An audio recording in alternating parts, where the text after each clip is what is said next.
Vote কেন্দ্রে যাওয়ার ভয় কি এবার কাটছে? সিসির কঠোর বার্তা এবং বিদেশি কূটনীতিকদের গ্রিন সিগন্যাল। আসন্ন নির্বাচনে আপনার নিরাপত্তা নিশ্চিত করতে নির্বাচন কমিশন ঠিক কি কি পদক্ষেপ নিচ্ছে, চলুন জেনে নিই। 25 জানুয়ারি গুলশানের ওয়েস্টিনে বিদেশি কূটনীতিকদের সাথে গুরুত্বপূর্ণ বৈঠকের পর প্রধান নির্বাচন কমিশনার এএমএম নাসির উদ্দিন স্পষ্ট জানিয়ে দিলেন, আসন্ন নির্বাচনে জনগণ যাতে নির্ভয়ে ভোট কেন্দ্রে যেতে পারে তার সব ব্যবস্থাই নিচ্ছে কমিশন। শুধু আশ্বাস নয়, ইসির এই প্রস্তুতি দেখে জাতিসংঘ ও ইউরোপীয় ইউনিয়ন সহ বিভিন্ন দেশের প্রতিনিধিরা সন্তোষ প্রকাশ করেছেন এবং সব ধরনের সহায়তার প্রতিশ্রুতি দিয়েছেন।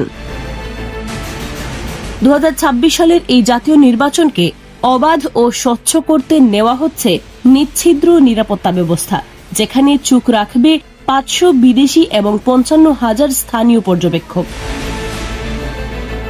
নিরাপত্তা ও স্বচ্ছতার উপর সর্বোচ্চ জোর দিয়ে ইসি নিশ্চিত করতে চায় যেন প্রতিটি ভোটার তার গণতান্ত্রিক অধিকার শান্তিপূর্ণভাবে প্রয়োগ করতে পারেন। তাই এবার কি সত্যিই ফিরছে সুষ্ঠু ভোটের পরিবেশ? উত্তর মিলবে সময়ের সাথেই।